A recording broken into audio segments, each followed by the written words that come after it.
जीवन की धन्यता भगवत प्राप्ति ही कही जा सकती है।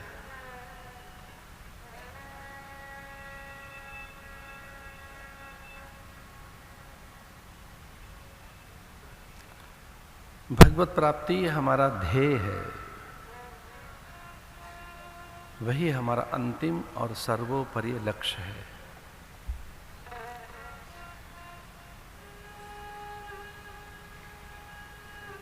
धन्य वे भी कहे जा सकते हैं जिनके मनोविकार मिट गए हैं।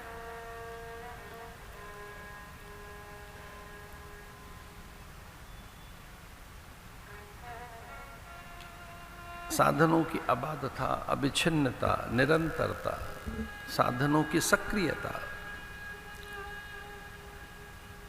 अंतःकरण को निर्मल बनाती है, निश्चल बनाती है।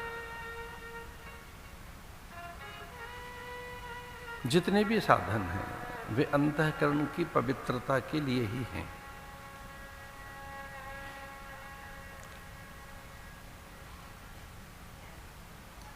अध्यात्म के विविध साधन, जितने भी उपाय हैं, जितने भी मार्ग हैं, वह ज्ञान योग के आरंभिक साधन हो, साधन चतुष्टय आदि,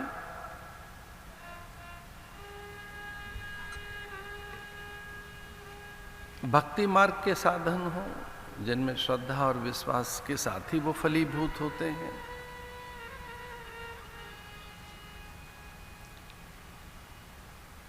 कर्म योग के माध्यम से निराभिमानिता, निरहंकारिता आदि,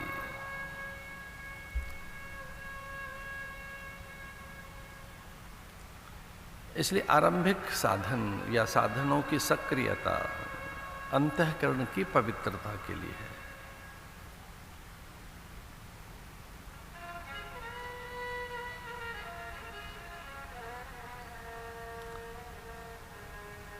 मन की शुचिता के लिए है, बौद्धिक प्रखरता के लिए है, जितेंद्रियता अथवा ऐन्द्रिक संयम के लिए है,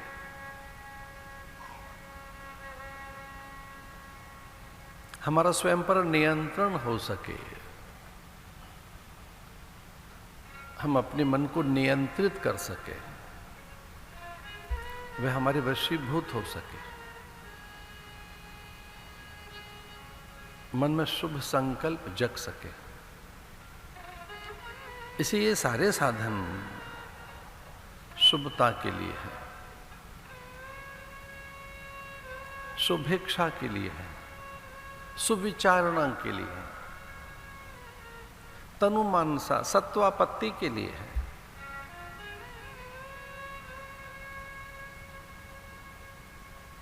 हमारी चेतना तुरिया को स्पर्श कर सके, इसलिए व्रत, जप, तप के विविध प्रकार, स्वाध्याय,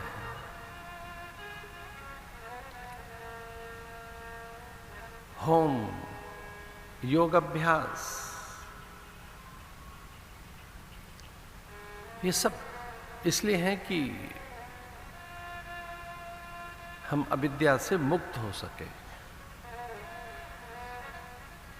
हम ये जान सकें सत्य असत्य क्या है, जड़ चैतन्य क्या है, नित्य अनित्य क्या है, सूचि असुचि क्या है, अनात्म क्या है।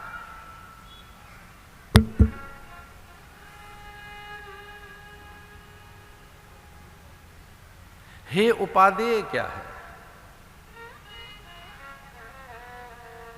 ग्राह्य और अग्राह्य क्या है,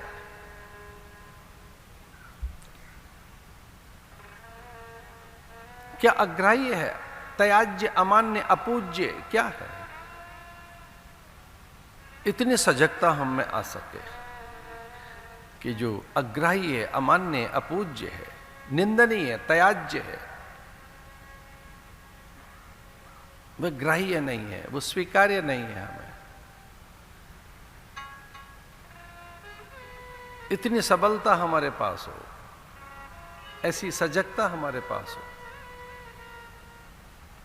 हमारा विवेक स्थिर रह सके, हम उसी को ग्रहण करें जो ग्राह्य है। अग्राह्य, अपूज्य, निंदनीय, त्याज्य के प्रति हम तटस्थ रहें, निरपेक्ष रहें। वो किसी भी प्रकार का विचार, भाव, वृत्ति हो, वो वस्तु हो, और वैसे भी जो अग्राह्य, अमान्य है, अपूज्य है, वो रहता भी नहीं है। शरीर तो उसे कभी नहीं रखता। प्राणवायु आई और वो चली जाती है दूषित होकर।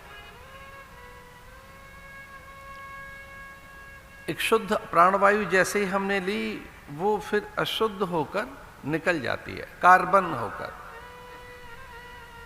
प्राणवायु, शुद्ध वायु हमने ली और वो अशुद्ध हेय, अग्राह्य है, वो टिक नहीं सकती।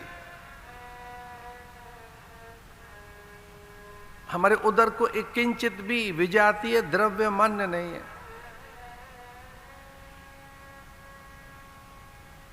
जब हमारे उदर को मान्य नहीं है, हमारे मन को भी वो स्वीकार्य नहीं है।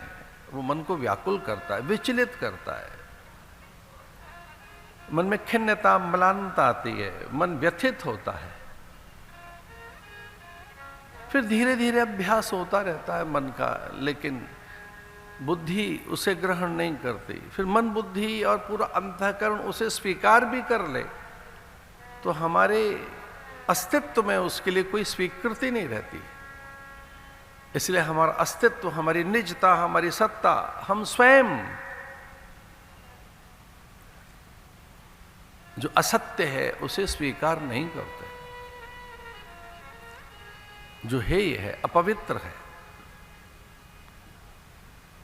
चूंकि हम स्वयं में पवित्र हैं, दिव्य हैं, हम स्वयं में शाश्वत हैं,